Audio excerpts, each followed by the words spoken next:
Well, hello there, and thank you for tuning in to the Shameless Sex Podcast. I'm Amy, sex educator, somatic sex and relationship coach, and sex shop owner. And I'm April, VP of an international high-end pleasure product company and boss queen sex toy mogul. We're best friends who make our own rules about who we are as sexual beings. With everything from how to be a badass in the bedroom, to pussy praising, to top tips for bringing your relationship to the next level, we have something just for you. So sit back, relax, and enjoy the show.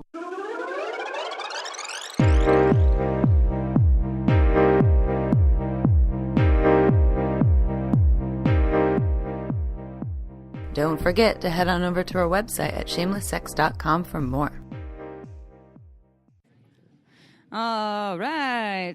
Hello, everyone. Hi, everybody. We are here recording a very different kind of podcast. We're at a festival. We're at the Oregon Eclipse Festival. This is part two because we already recorded one in an RV earlier. We just saw our erotic empowerment workshop, Erotic Superstar, and now we are in a tea house with some wonderful people, and they're going to keep their names and information private, but we are here to answer any sex questions that they may have online, because I realize that a lot of people have the same questions. It's very similar. Or we ask a question and we're like, thank God you answered that question because I had that question too.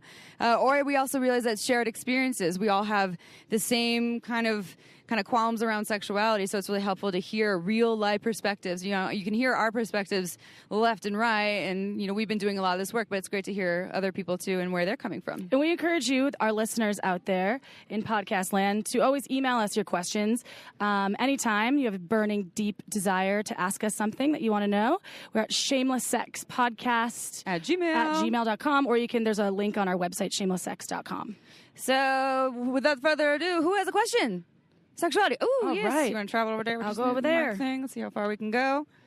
Oh, yeah. All right. Here we go. Friend with a question. So I was raised fundamentalist, and I had to work through a lot of shame to liberate my own sexuality.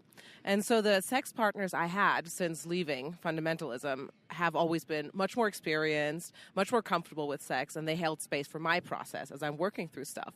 And over the last few months, I started to feel that shift where I'm starting to be more experienced and more comfortable with my sexuality than some of the sex partners I'm having. And I'm realizing that I'm now in a place where I have to kind of hold space for them. And I'm feeling a little surprised and overwhelmed by that. And I'm looking for some tools to deal with somebody who's not comfortable with their sexuality but wants to engage, and I want to engage, and I'm in the position where I kind of have to facilitate that. Yeah, that's a great question. So the tables have turned for you, and now you're in the space holding place, and you're in the kind of the more confident space where you're feeling good where you're at, and you're seeing other people's stuff come up, their insecurities. Whenever we talk about sexuality, it's clear that we're trying to normalize it as much as possible, including normalizing the insecurities. I understand that this is kind of edgy. I understand that this is challenging, and allowing for whatever comes up in someone and supporting their insecurities and their fears as it comes up. And what we find is the more we talk about things openly and honestly, it inspires others, and especially sharing your own path of getting to where you are. We both got started working in an adult store, and she worked at the store that my mom and I own, and then we kind of went from there. And we noticed that when customers come in, they're in that timid place. Oh God, it's so scary to ask questions around sexuality. I want to buy a vibrator, but it's so scary. And they want to know it's okay. They almost want to feel like it's okay to be this way. Someone just came up to me at the end of the talk and was like, have you ever heard of, having sex without coming? And I was like, yes, of course. And he's like, is that okay? I was like, 100%. It's okay. You're okay. You do whatever is consensual and feels good to you. Yeah, and the more that we normalize, when people come in, they ask those questions around like, I want a vibrator, but I'm absolutely terrified to ask you this question. When we talk about it really openly with no shame, we model that, and it inspires that in them. They're like, oh, okay, this is okay. It's okay to talk about this. And reminding people that it is a practice, normalizing their fears, normalizing that they just might be out of practice, that you had your upbringing, the fundamentalist upbringing that made it so that you have done work to get to where you are, and letting them know that like you're going to be here for them as along the way as they're going through that journey as well. And a lot of times the main thing that people are scared of is losing the love. It's if I'm too much or if I'm not enough, right. I might lose the love. I'm not going to do X, Y, and Z because I don't want to lose the love. So it takes courage to also give them that safe space. Let them know, like, just that it's an open environment. It's you're going to be there. You're not creating a solution to listen to their shame. Yeah, and let them know you're not going anywhere. Like, I mean, maybe you are going there, but like you you can show me or ask me whatever it is that you want. I'm not going to abandon you because you're too much. Like you're perfect just the way you are, and I'm not leaving. And people need that reassurance. They need to hear that it's a safe space to be seen, and that you're not going to take the love away from them if they show their vulnerable sides. Because that's what it all comes down to. We're all terrified of losing the love from partners, from friends, from, in business, whatever it is. We're absolutely terrified of it, and we're trying to do whatever we can to not lose the love. And in turn, what we do is we kind of hide certain parts of ourselves. So when we can convey to someone, I'm not taking my love away, no matter what you show me, then it creates a lot of safety That's for them. creating that safe space again. That's like letting them be vulnerable. Question? You over there? Yes? Okay, I'll help over here with my mic. You want a microphone? Here you go. Please. So, sort of on that realm is, I find that I'm a very outgoing person. I know when I need practice, I will say it outside to myself, I will take those leaps, I love putting myself outside the box, it's what I live on. And so it's really, really, really strange when I go to talk to another person that might be a romantic thought, or just a stranger that is very pretty, or my brother is one of them, obviously not a romantic thing. But whenever I get to that stage, I start losing my words. I start losing all the fun stuff that I do, all the great things that I can talk about, all of that, and I don't know why. So it seems like I know I'm out of practice, and then I practice, but then I just get confused because I'm not sure, am I practicing the right thing? Am I internalizing what they're bringing back at me and thinking that now something's wrong? That's where all my confusion starts hitting. But then, when we're out just with friends and everything's all right, none of that's there. None of it. So it's a complete mystery to me. It's been my question for literally years and years and years, and here we are. It sounds like it's a head thing, like you're in your head and you're not in here. And that's Yes. where you live. And it's important to kind of access like the feelings that you're having and be free with them. Granted, I know sometimes if it's a stranger on the street, you want to tell them they look great. I mean, just try it. I mean, if there's fear of rejection always. We're humans, and that's vulnerability. That's like exposing your vulnerability. It's mind-blowing, though, if you can just have the confidence. Power pose. If you see somebody that you want to go up to and have a conversation with, power pose. Do the big thing. Boost that testosterone, lower that cortisol, and just speak from here. And I know that sounds conceptually hard, but the more you practice I'm saying power posing is like, it's genius. Literally, there's children that had autism, mutism, that practice these things in different situations, and they were able to be more social because it's this chemical shift that you're doing just within yourself, because it's natural. It's like what we're geared to be as humans. We have this ability. Well, it's funny what pressure will do. So you're saying that, around friends, it doesn't come up. It can just, flow freely. But then when there's the pressure of, flirtation or romanticism or something, that's when all the things come up that can kind of hold us back from, now all of a sudden we have the wall come up because we're terrified of being rejected, losing the love when that comes in. And so that in itself can be a complete reframing. I met this woman who taught this friends first dating workshop, and what she said was, when you go out there in the world and maybe you want to flirt, or you talk to people and you want to talk to people and maybe go into a romantic or intimate space, to reframe it as you're just going there to meet new people and make friends, and then it can take the pressure off of, I'm going out there to flirt, I'm going out there to connect, and in hopes of it being intimate. Instead, it's all about just connecting in a friendly way, and then if the other stuff happens, then that's a bonus. And sometimes with the reframing part of, we're just out there to just make friends, and then the other stuff ends up happening naturally because we took the pressure off of the conversation. It's really this pressure. It's a mind fuck. We're just literally like, oh God, like this, the dynamics have shifted. Totally, and I can relate because I, as you were mentioning, feel like very similar. Like, I'm an outgoing, charismatic person, and before I use some of these tools, especially in business, I was terrified. I'm like, all these people have all this experience. I was just a director of sales before this, so I was frightened to go into these huge board meetings where I thought, like, I studied law. I didn't study sales and business. So it was, for me, intimidating and scary. And, you're like, you don't even know if people are going to respect you, and there's fear of rejection, and then there's money on the table too. So for me, these shifting and change, people always say now, they're like, you are confident as fuck. Like, I'm like, yeah, and it's not false confidence. I've just slowly gained the confidence over time by some of the tools that we practiced. You gave me my question. So I'm very confident, and There you go. So you gave me my question. I'm very confident, and I do walk up to those people. I do all those things that you said, and so here's what I'm seeing. As an example, I'm very confident for the first 2 minutes. I got stuff. I got small chat. We can do that and this and blah, blah, blah. And it even happens with my friends, just to be fair.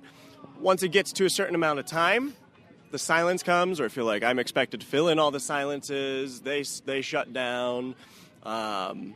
So I think I know what my answer is. I'm going to phrase it this way. Will that go from 2 minutes to 3 minutes the next time you practice, to 4 minutes the next time you practice? Will it get easier? You're asking, yeah, the more you practice, will it get easier? Yeah, the more you practice, it definitely should get easier. With the steps back and then steps forward. Exactly. The more we practice, it should get easier in terms of so now it's happens in 2 minutes. Oh God, here comes all the things. I'm losing my words.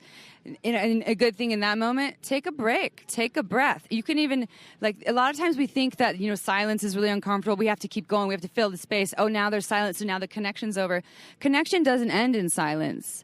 We can actually say in that connection, I want to stay connected to you. I just need a minute. I'm going to take a breath and take a minute to go in. It's okay to press pause. And just by saying, I want to stay connected to you, I just need to press pause for a moment. It's great. I have this rule called the 80-20 rule. And it's nothing is in especially in conversation. If you're talking 80% of the time, you should check in and give them do 20 on your end and listen for 80. And 80-20 in anything, no matter what, if consumption, in anything with life, everyone says, do things minimally, or how does that go? Everything in not moderation. Moderation. I was like, minimally? Minimalist. But do things in moderation. I like the 80-20 rule in anything. So you don't always have to be the one talking. And I'm a talker. People always say that with our podcast. They're like, does Amy get words in edgewise? But it's a practice. It's almost more powerful to listen than it is to just be talking all the time.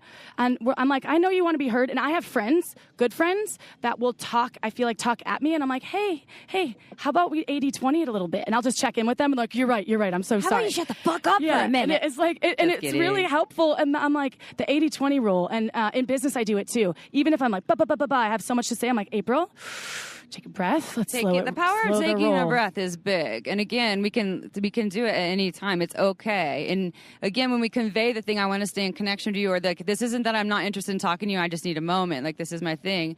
It's okay. Most people will be like, all right, awesome. They want to stay connected to me. And I get that. That happens to me too. I do that. I definitely do this. I definitely am feeling a little overwhelmed, feeling out of words, feeling a little antisocial all of a sudden. Oh God, but I want to stay connected. And then I start judging myself. I look at the festival, all these people are connecting, why am I not as connected? Oh yeah, I need some time. We've talked about the levels of listening before too. There's I think 3 levels of listening where most people just listen and they're in their head thinking of the next thing they're going to ask or say. Yeah, level 1. Level 1. Level 2 is you're listening, but you're listening. You're actually hearing them. Is level 2. Level 3 is you're listening and you're feeling them. Right. You're feeling their energy. You're paying attention to their body. You're fully there. And most people are spending a lot of time in 1. Most people are just thinking of their next thing. And I used to be such a level 1 listener, and I've grown hopefully over the years. And it's a practice again to be a level 3 listener, where I really try to tune in with the person, and it's super helpful. So. Should we do another question? Thank you for that question. Question number, okay, I'm going to go here first, then I'll come to you. Here you go. So, working through a lot of sexual trauma myself, I actually made my partner literally just separated because of this. He's actually very traumatized as well, and we just came together and just traumatized each other, and he wanted more communication from me, so I did that, but not in the moment, because it was really just difficult to know what I needed, or to be I need to ground in. I just couldn't be there at that space. And then afterwards, I was able to finally contemplate it all, and it was too much for it to be all at once. And so I guess just working through trauma sexually, and like, especially when you have two people, and like the relationship, how do you keep, like, I don't want to lose that relationship because of something like that. Amy is really great with this because she has clients that you work with trauma. Yeah, often. I do. So I'm not a licensed sex therapist. I'm a sex and relationship coach. So I do light work with trauma and wounding because it always comes up, past wounding, and I more so work on where we're stuck and how do we move forward. One thing, have you been receiving outside help like therapy or anything like that in your trauma? Therapist, yeah. Sexual, on sex related, so no, not on sex related stuff, yeah.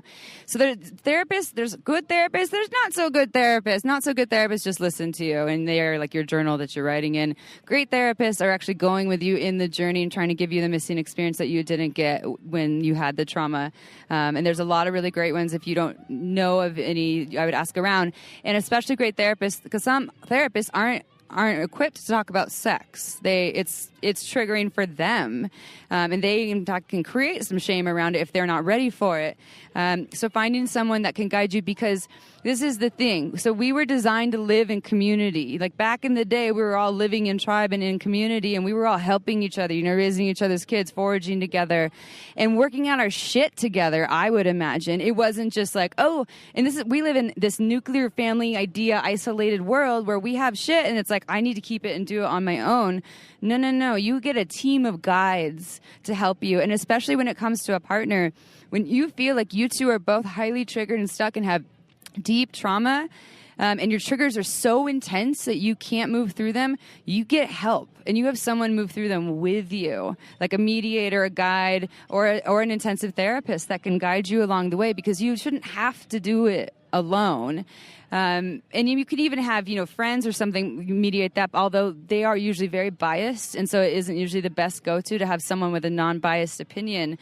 And so that's one thing I would say. Don't try to do it alone, and even with your partner. Hey, we're both highly traumatized and triggered, and it feels like we're stuck. We should get outside help so that we can have someone work through this, because we're not having the tools. And probably together, too. I mean, yeah. And on your own. Together and on your own. Right. Yeah. That'll help create the balance. And then when those things come up, when you're feeling stuck again, like she was saying, creating the win-win, pressing pause, taking time, going and tending to yourself. Because when we get triggered, especially when it comes to deep trauma, we need intense self-care. And if we don't give it to ourselves, we get more trauma. So saying, hey, I'm going in my trauma response right now, whatever that feels like for you. Sometimes it's shutting down, sometimes wanting to run away, sometimes you get angry, whatever it is. I'm going into this space. I need some time. I still want to stay connected to you, but I need some time to cool down, because otherwise the words might not come out. Otherwise we might shut down and we get stuck. Really, really important things. And remember to stay away from the whole, like, you make me feel this way. And remember that it happens from within you, and reframing the way you present that information to your partner could be extremely helpful too. Getting that I feel this way when, or... I have this really great therapist who recently taught me this tool that I've been using, and I would recommend doing it with a therapist first, but it's I get a visual of when I'm in my trigger space. I get a visual of my hurt little person, whatever age she is. We had 2 questions right here too as well, and I get a visual of what she looks like. And so when I'm in my trigger space, I'm feeling anxious. Maybe my partner isn't feeling like, I don't feel like they're wanting to spend time with me, and I'm getting triggered. I'm getting anxious. What I do is I visualize my hurt little girl, and I actually hold her. I check in with her, ask her, how are you feeling right now? And she's like, I'm fucking terrified, and I feel alone, and I'm scared, and she's shaking, and I literally wrap my arms around myself. This is like a Hakomi somatic practice.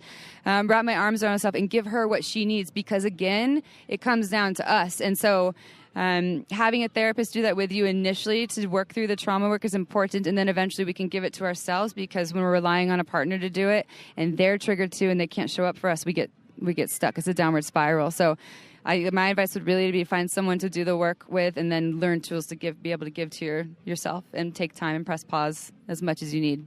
And in relationship, when people, does anyone identify as avoidant here? Anyone avoidant? Avoidant. Like when shit comes up, you want to run. I used to be like that for sure. When you're avoidant, when you get your avoidant trigger, you get your avoidant trigger, like, oh fuck, this is feeling intense, I need to get out of here, and you're with a person that you want intimate with.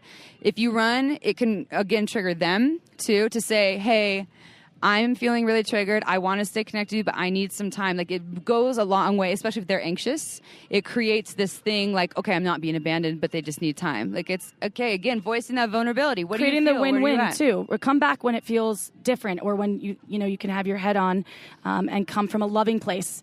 I know it's fear. There's a lot of fear-driven things, just like in sex. We're taught to fear the STD, fear the genitalia, but it's like creating that. Fear the anal. Don't fear the anal. Don't fear the anal. You have a question here? Yeah, okay. So about a year and a half ago, I came out as genderqueer, and it's a very specific kind of genderqueer. I occupy both genders simultaneously, which was sort of a challenging thing to communicate to my partner at the time. And I was able to. She was open to it. She wanted to help facilitate that. But she was also navigating her own trauma when it came to dealing with the female sex, because she herself had been raped by her sister when she was young. And sort of, I guess the result of that was sort of we hit this place in our sexual relationship where things kind of grew stagnant, where neither of us really felt that we were reaching one another's needs. And of course, that sort of turned into a sense of shame, like she felt like she wasn't sexy for me, and I felt like I wasn't capable of pleasing her. And about 2 weeks ago, we've split up. And I'm happy I did it. There's all sorts of other things behind that. But, the fallout from that is that right now I feel almost inaccessible to my own sexuality. I mean, at the peak of that, before we broke up, sort of fear and hesitation to approach one another's sexuality for me turned into sexual impetus. I had started dealing with, what's it called? Premature ejaculation. And it wasn't even a matter of like, oh, this is so hot or whatever, it's overwhelming. It was more of a matter of like, I was timid to take on this situation. And this weekend, I happened to meet two beautiful other souls who I shared an intense love connection with, right? And I shied away from the opportunity to engage in a sexual act with them because I didn't feel ready for that. I don't know how I can feel ready. I still am afraid, like, oh, what if that continues to be a problem for me? How do I embrace that? Because I'm still feeling this timidity. I'm still sort of afraid to connect with a person that way. Yeah, so that's the head, right? The head and the psych out. That's when we're talking about. And there's nothing premature about ejaculating. Yeah. We always stay away from that term. Yeah, the premature ejaculation is like premature for whom? Right.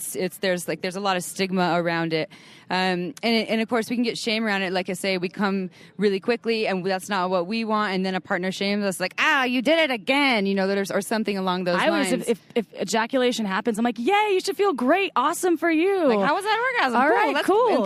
And then we can continue playing in other ways. So there's that whole thing, and that's would come from the other end of them normalizing it for you, making it safe. But so what happens when you're in your head, like April was, and I talked about, whether it's the erotic meditation, the power posing, getting in your body, spending time before you go into an intimate space so you can get in there and come into a confident space, and making it a practice so that's something that you can fully embody is really powerful.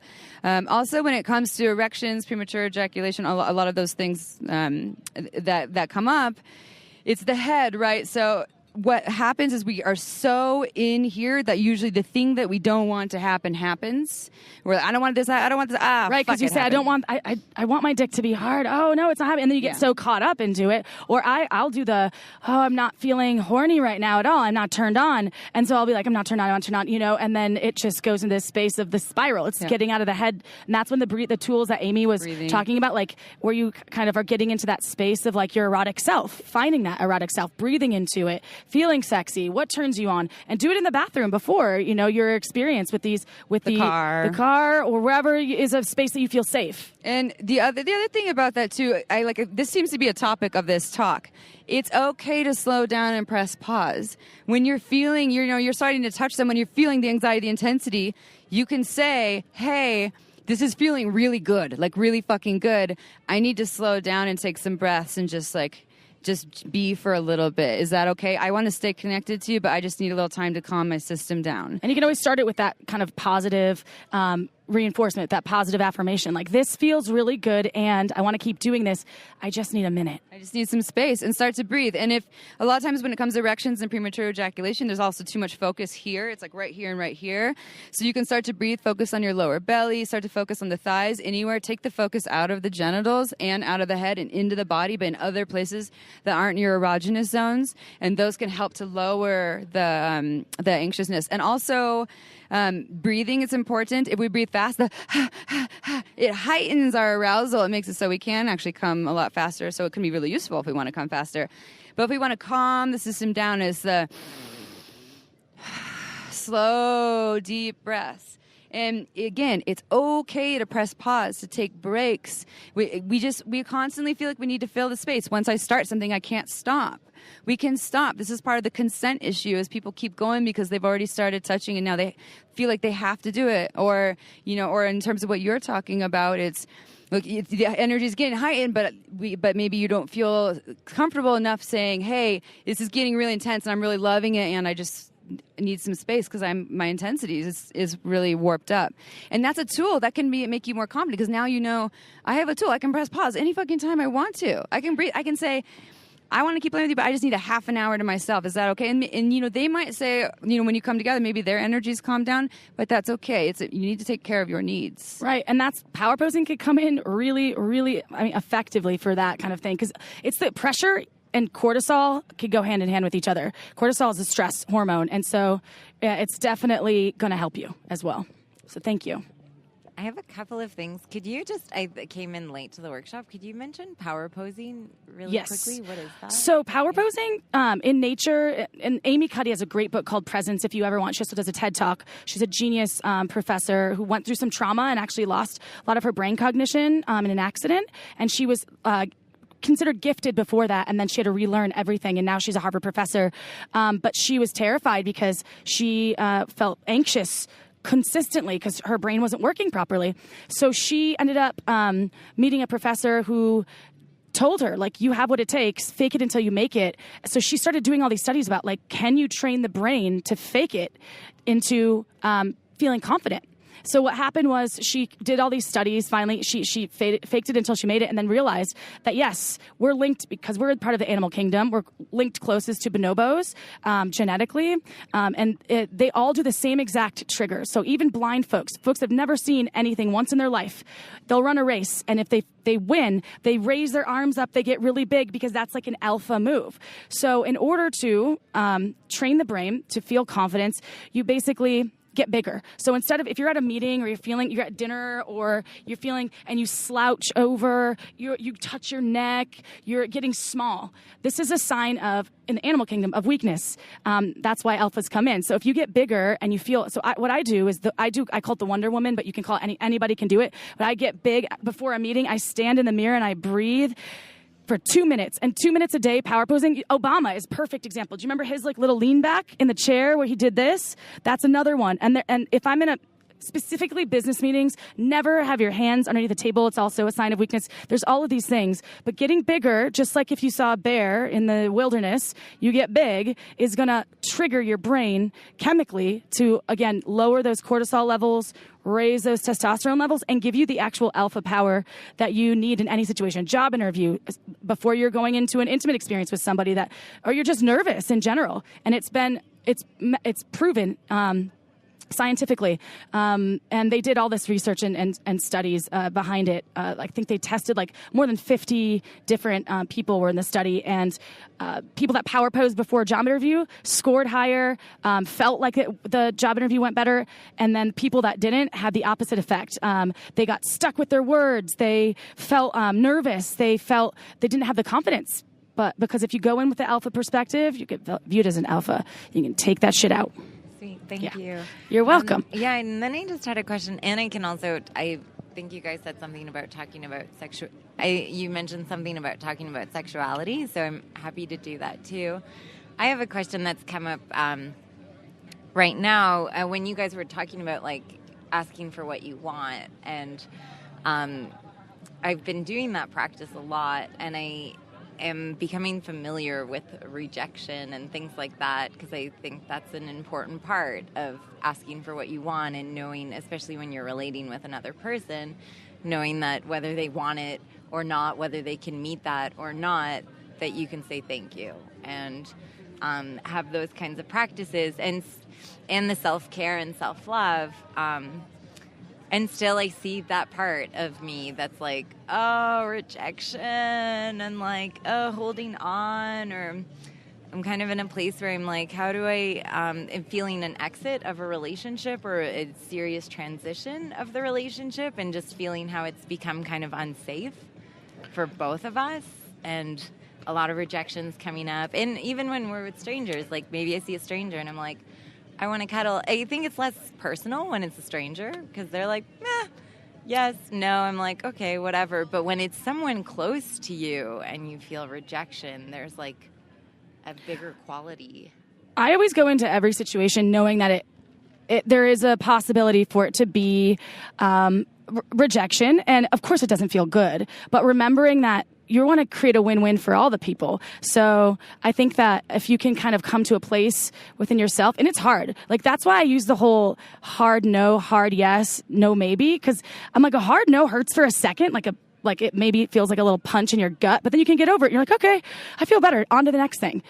So even when it is with friends, it hurts. Like if a friend kind of says, if someone that you honor, respect, maybe says like, hey, that was a little off-putting when you said this to me. Or I always am like, okay, that hurts, but let me try to make a shift so I can, try to be better from within.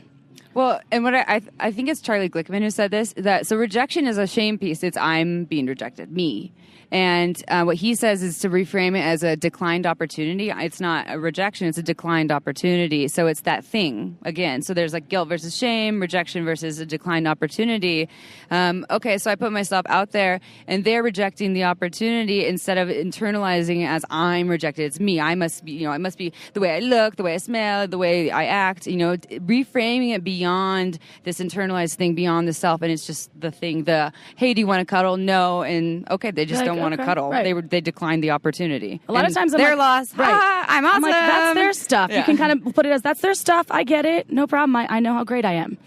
So I think that's going to be the most helpful thing. We had another question. A great explanation of the power pose. Oh, thank you. That was really, really good. Tony would be proud. I know. Oh, Tony. So I've been practicing Tantra for the last 25 years and teaching it in the last couple of years. And I just wanted to share something. I was wondering if you are aware of it or if you teach it in terms of premature ejaculation. It changes everything if you look at the sexual connection as unlimited. In other words, that there's no goal, right? That the orgasm is not the goal. So I generally don't come, right? For weeks and weeks. And what that does is that takes that whole destination off the table. And so psychologically, it now becomes a journey that can last for hours and hours and hours. I mean, Sting talks about having sex for 8 hours. That's absolutely possible and doable. And one of the things that really helps, that is kind of life-changing, is that when you don't focus on the genital orgasm and you focus on connecting in your heart, with your heart, in the heart center, and with your eyes. Do you need to do something? You actually create something called whole body energetic orgasms, which are unbelievable. So I won't have an actual ejaculation, but I can have 5, 10, 20, 30 whole body energetic orgasms that release some of the pressure that would be in my genitals. And it's a little bit of a practice, but it takes a lot of discipline, but the benefits are so extraordinary. And I would just recommend that people check into Tantra, and was wondering if you guys teach it or if you recommend it. And I say this with my partner, like, it's not about the destination, it's about the journey. Yeah. And I say that often because sometimes it feels like when that happens, which is regular, even with a long-term partner, and it's not like it has to happen. I love the destination or the journey versus the destination thing, and I use that all the time in my sexual experiences. Same as it goes for me, because I know sometimes I am unable to, have an orgasm as well. And I'm like, it's just, if it feels good, go with it. There doesn't need to be an end result. I like the reframing that, if you have a goal, it's pleasure, and orgasm's a bonus. Right. So that's just this added thing. And we live in this Western culture that is so goal-oriented, especially when it comes to sex. People decide that sex has failed if someone comes too early or if they don't come. It's all failed. Everyone fucked up, right? Which isn't true, because there's so much yummy stuff that happens in between the point A and point B. And when we lose focus of that and we're just focused on getting to where we are, one, we're not in our bodies. Now we're not present, right? Because we're so focused on going somewhere else. And two, we miss out on all the yummy things in between. This is a big complaint I get from people in long-term relationships is, my partners figure out my body, and so like we make out for 2 seconds, and then they start touching my genitals, and they forget about all the other yummy stuff. 2 words: dry hump. Yeah, all Try kinds it of again. things, or just soft titillating, Yes. nibbling on the neck and like praising every inch of the body can feel sometimes even more sensually powerful than penetration from genitals being touched. Not with an agenda. Yeah, it's exploration. And this is another thing, too. I always give people this for partners, especially who are feeling like they've hit kind of a stagnant place, to have giving and receiving nights where one person gets to give and one receives, and the giver doesn't receive in that night. They only give, and there's no goals. And the receiver can make 2 requests. One, penetrative sex is taken off the table because that would mean that the giver receives. And so that's a rule. And then there's the receiver can make 2 requests. I definitely want to make out a lot, and I definitely want you to play with my nipples. And then the giver just gets to explore, touch the body. Maybe they draw them a bath. They like massage their whole body, lather them up, feed them chocolates and grapes and whatever, massage their feet, and then start to explore playing with the genitals and nipples, and just see where it takes you without having goals. And all of a sudden, the pressure's off. People have more mind-blowing experiences because it's just that armor has been lifted. Pressure is not our friend when it comes to sex. It is our enemy. It gets in the way, and the more we can get rid of that and go into it with the open mind without goals, the easier it is to come into connection and be in our bodies. Thank you for sharing that. One over here? Yes? Yeah? Here. Thank you. I just had a question, and it's, I think I just accidentally stumbled across your workshop and surprisingly hit a lot of things that I'm going through at the moment and I'm interested in, and especially with anal sex. That's something that I feel that I can't talk to like my friends about because I know where they stand on it. And that's something that my partner wants and something that I want to explore. But where I guess that what you were saying back to porn is that that's not a way for education. And I think, I'm a bit lost in that because it doesn't feel good, but I know that it can. Mm-hmm. So how do you get there? Yeah, so this is Anal August, everyone. Anal August, woo! For Anal August is all about, we did a podcast on this. We did a podcast on it. So actually, if you listen to podcasts, either 10 or 11? 10, I think. 10, yeah, probably 10. It's all about anal. It's Anal 101. It's how to have anal in a healthy, safe, pleasurable way because there's so much pleasure to be had. And we framed the podcast in this fun way. I don't think you had anal yesterday, did you? No.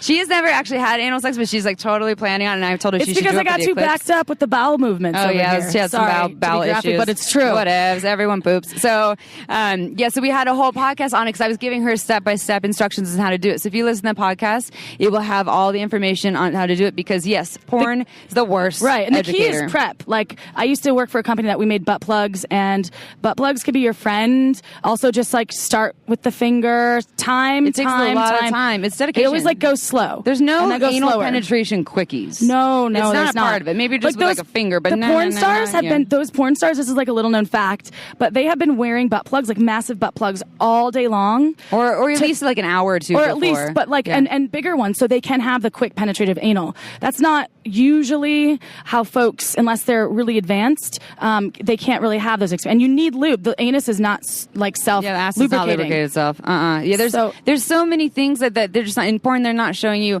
the butt plug and then the prepping of the ass and then shooting lube up the ass because it doesn't lubricate itself, and the deep breathing. They make it seem like you can just shove it in and it's ready to go, and that causes trauma for people. And also, people have traumatic experiences, and then they never want to do it again. Right. Like, I don't get why anyone likes it. Though when I tried it, it felt like the most painful thing ever. Anal should never be painful. Uncomfortable when the muscles relaxing. Yes. Pain. No. Pain doesn't have to be on the table. Yeah, it's funny that. Like, obviously, like drugs as well can really heighten the experience. And there was only one time when it actually felt really good, and that was when I was like pretty high on like MDMA. So it's like really interesting how that. And that's what was my next question was that is there other things that I heard when I was younger that there's things that like gay couples use. Oh yeah. To like. That's what poppers are. Have you heard of poppers? Yeah, poppers and nitrous can help a lot of. There's the cream, the numbing cream. Don't use numbing cream. Yeah. Well, because nitrous is a stimulant, right? And stimulants help to open up the ass. If anyone's ever like taken a bump of cocaine or smoked a cigarette, you know that it kind of generally makes you feel like you have to poop right away. And it's because it opens up the sphincter muscle. So you can do those things. But what's more important, nothing numbing ever, because you want to feel what's happening, especially like what's the point if you can't feel it? But what's more important is just the natural tools that you can do. The breath, the conversation, the slowness, the lube. And we do a whole thing in the podcast, even talking about how to like positioning and how to make your way, because the person that's being penetrated, they should be the one actually like crouching down on the dildo or the cock. It shouldn't be the other way. Porn shows it like the one thrusting from behind. It doesn't, that's not how it goes. It's the person that's being penetrated that's in control until their muscles are completely relaxed. So yeah, I suggest listening to that podcast. There's a lot of really juicy information there on the ass. I love talking about it. It's my favorite because it freaks people out. Well, do we have another question? All right. So I'm with my partner in the bedroom and he's going down on me and it's like I'm in my body, I can feel it, and I get to a point where I'm about to orgasm and then either it just stops or it comes up here and out as tears, like complete like release up the top. I just wondered what that is, and it kind of gets a little bit frustrating and a little bit upsetting when obviously it helps saying there's no goal, but yeah, just... It's a crygasm. Yeah, I'll talk about crygasms first. Crygasms are fucking awesome, in my opinion, because it's a deep release of some emotional stuff that you have in you that needs to come out, and it can, if you can reframe it as a really deep, important, powerful experience, it can be really, really, it can be all of those things. Like I've had some of my best orgasms have ended in tears and just like, and that's that important thing of having a partner that's like, you're safe here, and however you need to show up. Because what that's doing is it's releasing internal trauma and internal shame, internal stuff that needs to come out, and it's coming out in a really beautiful way. And if someone shames, they're like, "Oh my God, what's going on? Why are you crying?" Or maybe they think they did something wrong. To let them know, like, no, this is just something that's flowing through me. This is true for you, I'm having a wonderful time. This feels good, and I have this stuff in me that comes out sometimes when I have an orgasm. You could even say that to if you have a new partner and they don't know that yet, you can let them know that that's something that's been flowing through you, but. I know some sex educators, like Annie Sprinkle is a wonderful educator. She's beyond that. She does more than that too. But loves crygasms. She loves it. She just that's her favorite orgasm, is just to let the sobs come out. I just had that womb healing yoni massage a couple weeks ago, and I had a deep release crygasm that felt so important and so powerful, and it's beautiful because it's coming from the core, and it's something that is just, if you reframe it in a beautiful way, it really is that. It can be deeply fulfilling. And then the piece about the orgasm, you're getting there and then you kind of lose it. Sometimes sexual energy, and this is kind of with the Tantra thing, it gets really stuck, especially a lot of times in the genitals. And that's when the breathing can be really helpful. When you're feeling like it's coming up, to start taking the slow, deep breaths, maybe even tightening the pelvic floor to pull that energy up through your body so it doesn't get stuck and lost. This is also helpful when we're wanting to have like the multi-orgasmic experiences or orgasms even without ejaculation too, like we were talking about with the Tantra. Pulling it out of the genitals with the breath, with the pelvic floor clench can actually make it so that it moves through us and maybe can bring us over into the orgasm or make us so we have a more powerful orgasm. What's usually happening is that you might be getting in your head to, I lost it last time, I might lose it again. Getting away from that and just going to the breathing and pulling it out of the genitals. Focus on that. It feels good. If it feels good, and just kind of keep breathing through that. I think that's a really important thing as well. So this is fun. I keep questioning my own question again and again and again, thinking that maybe I do have the answer, maybe I don't, maybe I should rephrase it. So I just said to myself, screw it, let's just ask the original question. I had a friend tell me one time that recently, man, you always bring your problems up, and, I kind of don't want to hear about it right now. And that's why he's one of my great friends. I love hearing that, give me the honesty. I always view it differently. I'm curious about myself. I ask a crazy amount of questions. And I guess my question is, How do you know when you're overwhelming to that community you were talking about? How do you know when you need to step outside the community to find help, if that's the answer? How do you know when you're outside of that 80-20 moderation of sorts?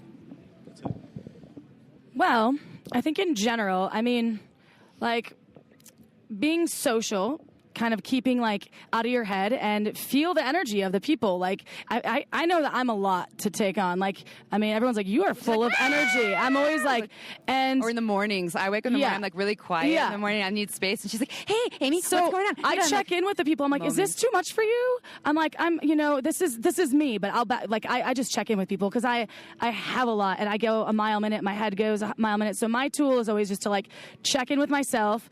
I feel the vibes. I take the social cues. I call them social cues. If someone's like feeling a little bit overwhelmed with the energy, I'm like, hey, I'll just check in with them and and that's what Amy will do. I'm like, hey, is this okay? She's like, I actually need a minute. Like, slow your roll. Yeah, if you're ever questioning the situation, if you're starting to wonder, am I being too much, which is the insecurity coming in, you can just ask someone if you're feeling like, hey, I have a lot of an energy right now and I'm really enjoying this connection. How are you feeling? How are you feeling here? Are we feeling like we're matching? Do we need to, slow things down? It's okay to ask questions and to voice the things when they come up and to see. And I know sometimes it's hard to gauge people. I know, like, we watch for social cues, but sometimes it's hard to notice, to read that in people. So it's okay to ask. I actually, one person that I teach this, we co-teach this, like, Tantra meets Contact Improv workshop together, and he always frames with, hey, I'm a talker and I love talking, so just let me know if I need to slow down. Like, I won't feel rejected. So at any moment, so you can start conversations with this. Hey, just so you know, like, I have a lot to share and I get really excited. So if you feel like we need to press pause or slow down, it won't hurt my feelings if you let me know, and that's totally okay. Question either? Yeah. I just want to say something to that. One of the things that can be really helpful with friends is to have a symbol, because a lot of people are not comfortable expressing that. And so if you have kind of like a little hand motion or some kind of cue when somebody gets overwhelmed, in our community we've had that where we implemented little cues where somebody can just give a little hand signal that we've agreed upon beforehand, so they don't have to kind of interrupt the energy or what's going on and signal that they're not comfortable. Yeah. So. That will work too. Did you have another piece? Are you good? Feeling complete? Yeah, good. Yeah, good. Okay, cool. What does it? Wait, one more here. Yeah. My question is referring to, I guess, getting in touch with my pelvis and stuff. I feel like I'm out of touch with it, and I'm not conscious that it's there. And when I'm not in touch with it, if my partner wants to engage with me, I just feel completely out of it. I'm like, don't touch me. Like, that feels weird. Like, what's going on? But when I'm in touch with it, I'm like so turned on, and I like almost can't resist, like, because it feels good that I can feel it, Yeah. So that's that. Do you want to comment on that? I think that's getting in touch with what felt good about those times that you were being touched and that you enjoyed it. Like, did you have like a wonderful day? Were you less in your head? I think that's always good, because there are times, there's hormones, there's different, sometimes we take, some kind of vitamin that makes us feel weird, or some people are on heart medication, and there's different levels. So I think depending on the day, what happened, what triggered that, you could have like an arousal journal. Like, today I was extra juicy and aroused, and like what contributed to that today, to have a greater understanding of what stresses in life lowers that for you and what tools work to bring that up. And then on top of that, the things that we were talking about, erotic meditation, taking time to yourself to get into your body first instead of relying on someone else to do it for you, to make sure that you're there and you're ready. And starts with you. Yeah, it starts with you. So it's taking that time is going to be just really, really, really helpful. Or in that situation when I just outed, well, you everyone saw you two come together. That's good. When you're here with your partner, right, and you're starting to touch and you notice, I'm not there right now. Hey, I need to press pause for a minute to get there. Can I take 15 minutes to go and do so, or 5 minutes, whatever? Breathe into it again. Or do you want to breathe with me so I can get there? It's okay. I can't emphasize this enough. It's okay to press pause. It's okay to stop.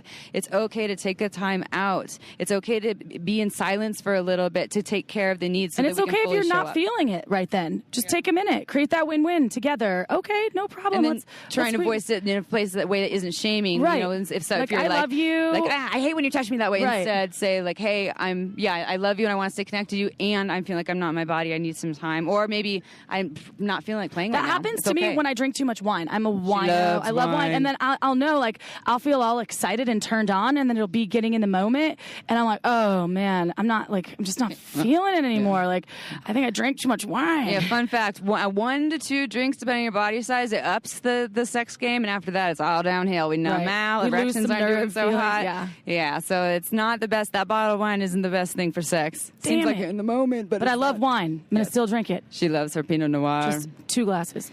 Any Any more other- questions for anybody? Oh, I'm sorry. So for practices and exercises, what you were saying with the breathing and trying to breathe into the pelvis and notice it, that would be a good practice to work on. Do you have any other recommendations or exercises? Breathing into the pelvis, and then also the pelvic floor clench. This applies to everyone. So doing a Kegel. So breathing as you inhale, clench in. Exhale, release the pelvic floor, and that just draws blood to this area, because a lot of times when we're disconnected, there just also isn't blood here. So the more we breathe into it and also touch this part of ourselves, blood goes there, and then we can tap deeper into arousal. So those Kegels really help. And it, like for me, if I do that breath for like 2 or 3 minutes by just really clenching the pelvic floor and releasing while breathing the energy up and down, I can go into a highly arousal state. All of a sudden, I'm like, oh yes, there's all this, because all this fire that And I do I'm that building. during penetration too. It's really helpful because it kind of gets you the blood flowing again, as a female body individual. So you could do the same thing prior and during. Just clench that pelvic floor. Yeah, applies to all pussies, cocks, anyone. I do it whenever I'm at a stoplight. I do like 10 Kegels. I'm like, oh, that feels great. Okay, my question is, how do you go into maybe adding another sexual partner and feeling like being comfortable and like just like kind of like how do you go into it the right way to where it both works for both partners? Communication is so important here. Yeah, That needs some strong communication with this. really, really important. So, navigating open things. First of all, jealousy happens to everyone. Jealousy happens to the most wonderfully of poly people who have it down, and they still feel a thing of I'm like a little jealousy. And what happens, and it's based on a lot of things too. I've heard from some of the these uber poly people that their jealousy usually is coming up when they're feeling their own insecurities. I'm not feeling that great about myself today, so the jealousy gets extra triggered. So just to know that is going to be a natural part of it, and to start to learn tools on to identify when it comes up and how to manage it when it comes up and communicate it in a loving way. And set your boundaries prior, just to to the experience. Like, is it going to be someone that you know? Is it going to be random? But make sure that you communicate with your partner. Are you building relationships, or are you is it just going to be one-time things? Right. Is it open? Is it poly? Are you swingers? Are you, negotiations can take months before people actually open things but up. Both folks should feel like it's a win-win. It shouldn't be like some kind of compromise. If you're feeling a hard no about bringing in a person to the relationship or a couple of people, it's important to kind of figure out how to create that win-win space. And it takes a lot of courage and vulnerability with your partner. There's a lot of really good books on it. There's Opening Up by Tristan Taormino. There's The Ethical Slut, which is like an open relationship-y kind of Bible for a lot of people. And so I suggest doing a lot of work before you just dive right in, because this is one of those things that's really easy for people to learn through trial and error, and people to get really, really hurt because they didn't take the time to set the boundaries, and they didn't take the time to speak their truth and their boundaries. I know of a lot of people who went into spaces because they were just complying because they didn't want to lose the love, and that ended up hurting them even more, and it actually hurt both people. So taking your time and communicating the fuck out of it to the point where it's so exhausting. When my partner and I explored with some open stuff, I think we talked about it for like weeks upon weeks upon weeks to figure out all the rules and boundaries of what it was going to look like. We decided it wasn't poly. We decided that we couldn't play with people that we worked with or with people that we not the same zip codes, or already had previous relationships with, or there's so many different rules. Or maybe people we just get to make out and dry hump, or maybe we get to do all the things but there's no penetrative sex. Figuring out what works for you and taking as much time as possible. And if you feel like you're getting stuck on the communication, doing research and getting outside support on it. Do you have another piece on that, or you good? So for the shame piece, and you want to repair that experience with someone, how do you like say I'm sorry, like without it being like, oh, words are just words? So where does that come in at like, I don't want to create a trauma that's everlasting for this person. So you want to create a safe space for your partner. We're living in the do state. And heal, kind of repair something. Yeah. Right. So repair conversations are something that we use in our coaching practice, and they're really hard. But essentially, first off, when we come up to someone with a thing that we want to discuss, a heavy, we don't just say, hey, I have a heavy and you need to listen to me. We give them an opportunity. Hey, I have a heavy. Is now a good time, or can we set a time to talk about something? And if they say now is a good time, then you speak from the I feel space. So, like, I've been doing a lot of thinking. I've been doing a lot of work, and I've tapped into the deeper trauma that's here. And I don't want to, I'm taking responsibility for what I may have contributed here in the trauma. And I just want to let you know that I really, really, really feel for it, and I feel for you, and whatever you want to say, I'm sorry, or whatever it is that's flowing through you. But take time to tap into the vulnerability of it, because I understand words are just words. Hey, I'm really sorry doesn't do much, as opposed to when we feel into it, we're like, I really feel for you. Like, that's what people want. They want to feel understood and seen. And when you can go into a place where you feel like I do understand and see them, and we can go in from there, repair from that space, then they can really feel it. But if we just kind of make it simple with just a whole bunch of words, they don't feel it. They need to feel it. They need to feel your understanding of them and where they're at. So just really taking the time to go in there and asking permission for a good time to go into that space, and maybe meditating on it to spend time to tap into the deeper feeling, as opposed to the heady words, because when we do that, then it flows naturally. And also set your intention prior, like how you opened the question with, I don't want to create this space of, I don't know the exact words you used, but basically saying you wanted to create a safe space for your partner where it doesn't have to be apologetic. So set your intention with like an affirmation of what you want to achieve out of it, and think about that goal as well. I think that's really helpful. I'm going to go to one last question here. One last one here. Last question. Anyone else good? Yeah, okay. Last question. Expectations. So, the more I think about it, the more I feel like both sides always seem to have an expectation of, oh, we met in a really romantic way, blah, blah, blah, blah, blah, or we, I would love a guy to come up to me in a sexy way, and so on and so forth. And at least for me, that's a big, quick standstill. As soon as I think of that expectation, it just changes everything that used to be calm and collected and happy. That's it. Minimize expectations. I say this about everything. I go in with a positive perspective with anything. I'm like, okay, it's not the hope for the best, expect the worst. Not like that at all. I expect the best, but I know that my expectations I should minimize them. I'm myself, right? I'm in control of how I feel most of the time. I mean, I try to, some things do trigger me where if someone calls me stupid or says that, that's like a trigger for me. I don't know where it comes from, because I know I'm a smart, badass woman, but it's a trigger, and I'm like, okay. So minimizing expectations is the key to life. I mean, even coming to this music festival, I was like, it's going to be great, but I was like, minimize your expectations. Just go with the flow. Surrender to the flow. If things aren't going your way, I surrender. And sometimes I'm not like, oh, fuck, I can't find a parking spot. I lost my keys. And then you spiral, right? You spiral and spiral and spiral. But shift just shift every negative thought you have. Change it to 2 positives after that. All right, I lost my wallet. However, I still have my arms and my legs, Yay! Something that simple. Well, so there's one last note on the expectation piece before we end. Especially if you're with, whether it's friends, family, lovers, like an example of you're coming to a festival together, sitting down before coming, hey, what expectations do we have for this? Are we coming in there with any? Are you getting clear on that? And it could be anything. You're going out on a date and with someone that you've been on a date with before. What are our expectations? Are we coming in there with expectations? Let's get clear on them so that we don't already go in there holding those things. Because once once we unload them or we understand what the expectations are, all of a sudden then we can either help to meet them or we can let them go. So it's okay to have those conversations beforehand. Are we having expectations? Okay, what are they? And how do we navigate those before so that they don't catch up with us and kind of have a hold over us? And it takes a lot of courage, but you all have the power. Everybody has the power from within. Just know that you can be vulnerable. You can really, you have it within you. I mean, it's just practice every day at a time, one day at a time.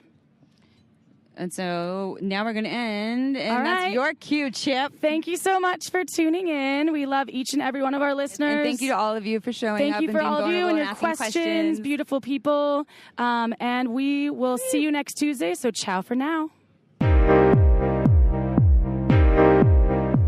Like what you hear? Well, then head on over to shamelesssex.com for more podcasts and information on our latest happenings.